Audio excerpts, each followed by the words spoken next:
pagi anak-anak semua. Oke, baiklah, kita akan memulai pembelajaran kita hari ini tentang surat pribadi dan surat resmi.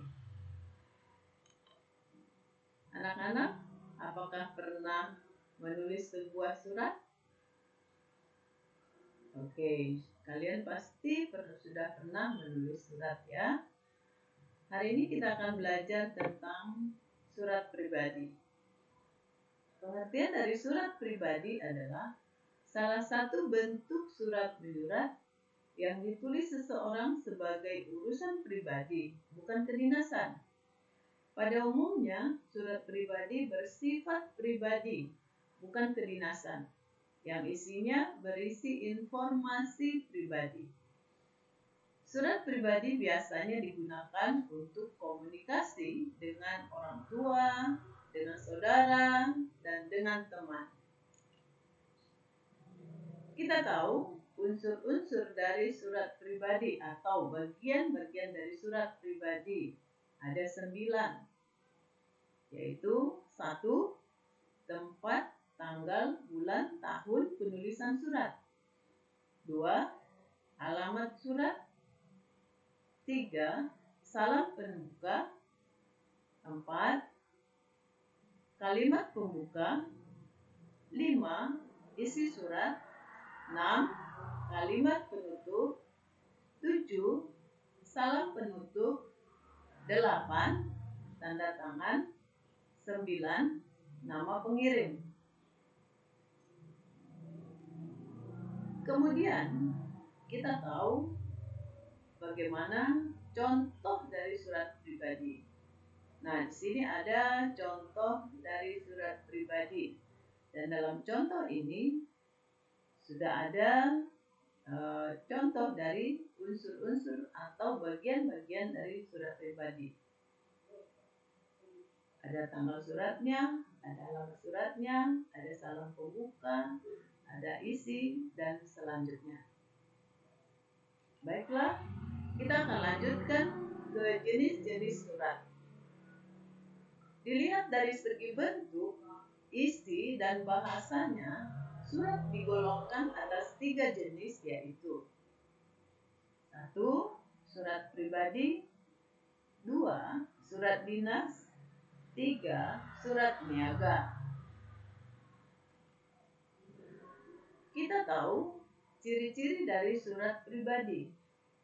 Nah, ciri-ciri dari surat pribadi itu ada 5, yaitu yang pertama, tidak dilengkapi dengan kop surat atau kepala surat.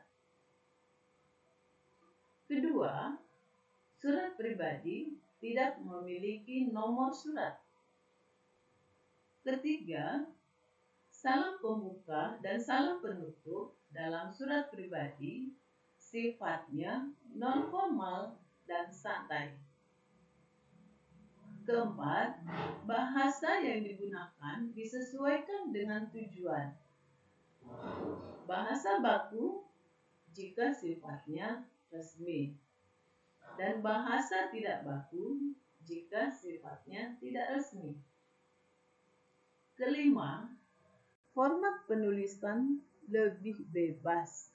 Nah, itulah ciri-ciri dari surat pribadi. Baiklah, kita lanjutkan ke fungsi surat pribadi. Fungsi dari surat pribadi itu ada 6. 1. Sebagai sarana komunikasi. 2. Sebagai alat untuk menyampaikan pemberitahuan atau permintaan atau permohonan sebuah pikiran atau gagasan. 3. Sebagai alat bukti tertulis. 4.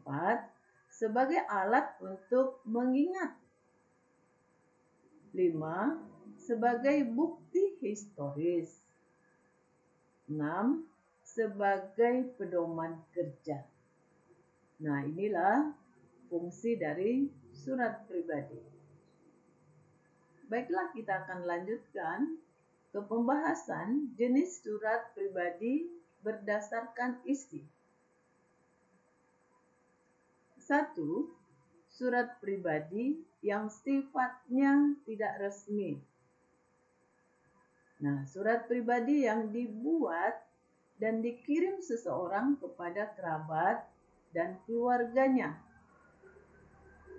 Bahasa yang digunakan tidak baku, namun tetap memperhatikan kesopanan dalam berkomunikasi. Contoh, surat pribadi kekeluargaan,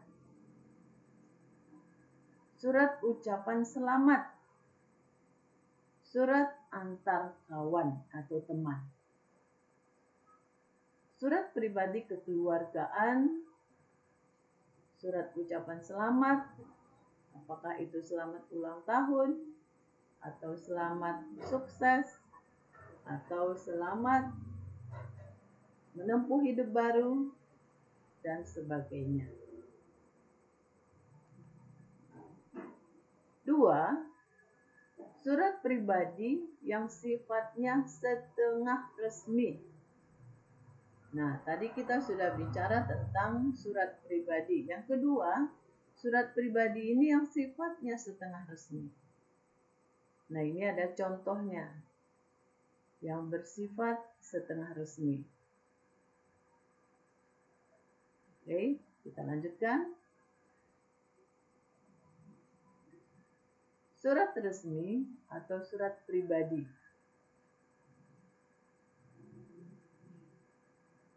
Surat resmi atau surat dinas. Nah, tadi kita sudah bicara tentang surat pribadi. Nah, sekarang kita akan bicara tentang surat resmi atau surat dinas. Surat dinas ini merupakan sarana komunikasi tertulis untuk menyampaikan informasi dari seseorang, dari organisasi, dari instansi, maupun swasta kepada pihak lain. Adapun fungsi surat dinas ialah sebagai sarana untuk menyampaikan permohonan, pemberitahuan, pemikiran, atau alat bukti tertulis dan alat pengingat, bukti sejarah, contohnya surat-surat bersejarah, dan pedoman kerja,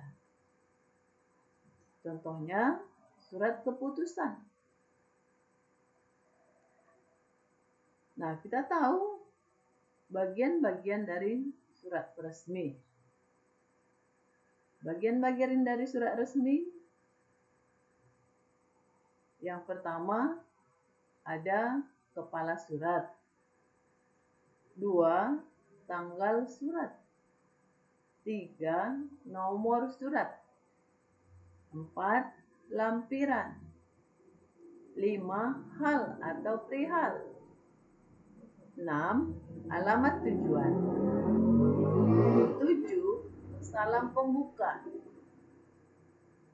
8. Isi surat. 9. Salam penutup. 10.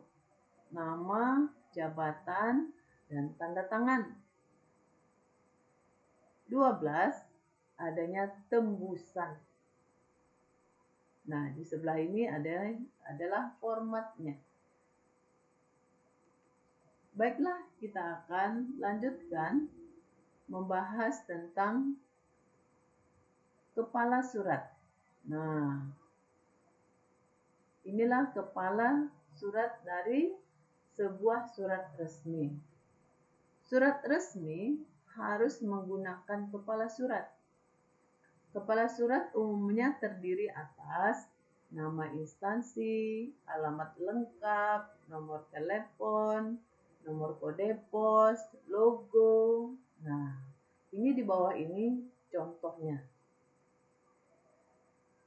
Oke, bisa kita perhatikan contoh di bawah ini. Organisasi intrasekolah SMP Lentera Bangsa. Nah, ini adalah Ini dia sebagai kepala surat. Kemudian yang kedua ada tanggal surat. Penulisan tanggal untuk surat resmi yang memakai kepala surat tidak wajib diawali oleh nama kota. Sebab nama kota telah tercantum pada kepala surat. Tanggal surat ditulis dengan angka. Langsung dilanjutkan dengan bulan tanpa tanda koma yang diawali dengan huruf kapital dan angka tahun yang tidak disingkat. Contoh di bawah ini 12 Maret 2004. Selanjutnya kita akan bicara tentang nomor surat. Setiap surat resmi yang dikirim ke luar lingkungan organisasi harus diberikan nomor dan kode tertentu. Umumnya, rangkaian nomor surat atas nomor urut, kode intern, bulan, dan tahun pembuatan surat. Penulisan surat dan nomor surat dapat disingkat menjadi nomor (2). Tidak harus dibatasi dengan tanda garis miring, tetapi dapat pula menggunakan titik atau tanda hubung. Demikian pula isi kode surat tidak hanya huruf, tetapi dapat pula menggunakan angka. Nah, sebagai contoh bisa diperhatikan pada berikut ini. Nomor (2), 12.12.3.04 atau NO 12-Maret-04. Baiklah, kita akan lanjutkan ke lampiran. Lampiran adalah sesuatu yang melengkapi sebuah surat. Kelengkapan surat umumnya berupa dokumen yang merupakan kesatuan dengan suatu pengantarnya. Dengan adanya notasi lampiran, pembaca segera mengetahui bahwa surat itu mempunyai lampiran dan ia akan memeriksanya. Nah, sebagai contoh, kita lihat di bawah ini, lampiran (2), 1 lembar.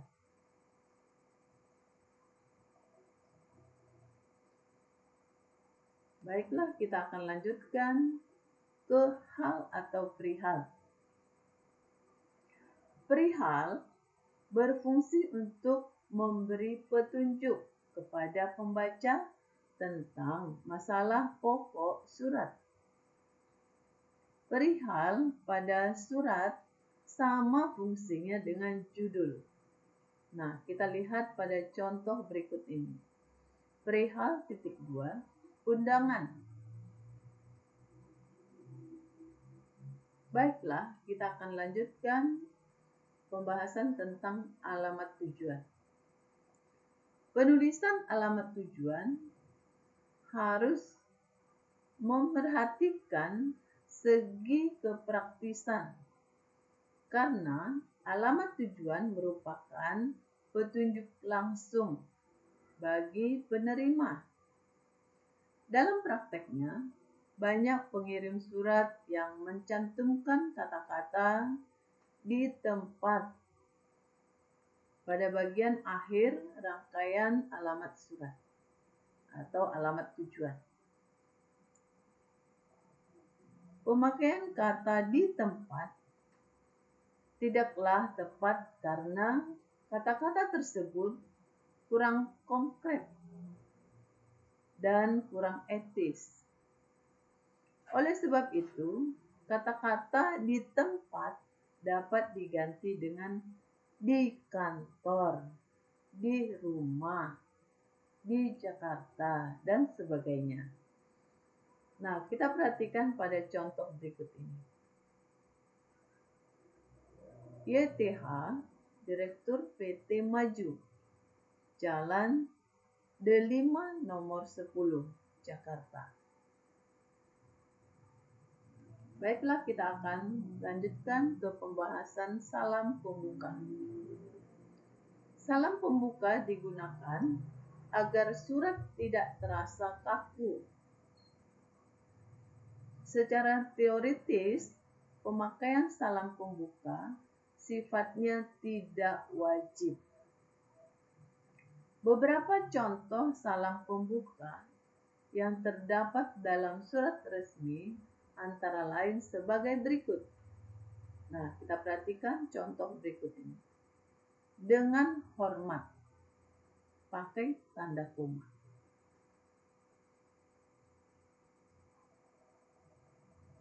Baiklah, kita akan lanjutkan ke pembahasan tentang isi surat. Idealnya, isi surat terdiri atas 3 macam alinea, yaitu alinea pembuka, alinea transisi, dan alinea penutup. Isi surat berupa hal-hal pokok atau penting yang harus disampaikan. Dalam surat resmi, bahasa yang digunakan adalah bahasa Indonesia yang baku. Isi surat tergantung dari keperluan surat tersebut. Dibuat bisa berupa surat undangan, surat pemberitahuan, surat permohonan bantuan, surat izin, dan sebagainya. Baiklah, kita akan teruskan ke pembahasan salam penutup. Seperti halnya salam pembuka, pemakaian salam penutup di dalam surat sifatnya tidak wajib. Salam penutup gunanya untuk menunjukkan rasa hormat atau sikap akrab pengirim dan penerima surat. Beberapa contoh salam penutup yang dapat dipakai dalam surat resmi adalah sebagai berikut. Nah, kita perhatikan contoh berikut ini. Hormat saya, koma. Salam hormat, koma. Baiklah, kita akan melanjutkan ke pembahasan tentang nama, jabatan, dan tanda tangan. Nama, jabatan, dan tanda tangan yang bertanggung jawab atas isi surat. Sebagai contohnya, kita perhatikan contoh berikut ini. Yang bertanggung jawab adalah Ketua OSIS, Sekretaris.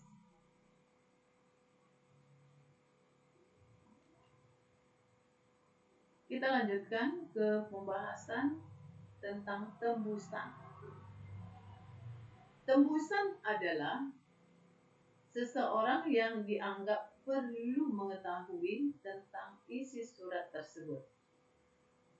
Nah, sebagai contoh kita perhatikan pada contoh di bawah ini. Tembusan. Titik 2, 1. Ketua LKMD Desa Kelipecang, Kulon. 2. Yang terhormat Ketua BPD Desa Kalipucon, Kulon.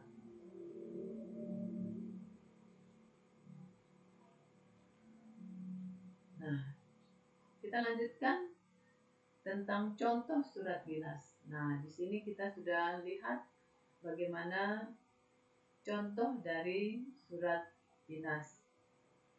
Nah, semua poin-poin yang ada, unsur-unsur yang ada dalam surat dinas sudah tercantum di dalam contoh yang ada pada contoh berikut.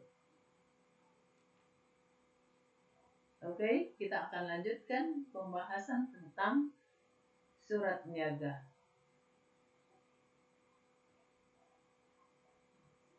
Surat niaga adalah surat yang dipergunakan orang atau badan yang menyelenggarakan kegiatan usaha niaga seperti perdagangan, perindustrian, dan usaha jasa. Macam-macam surat niaga, yaitu surat penawaran, surat pengaduan, surat pesanan, surat pengiriman, surat pembayaran barang, surat penagihan, dan sebagainya. Sekianlah pembahasan kita hari ini tentang surat pribadi dan surat dinas. Sekian dan terima kasih. Selamat pagi.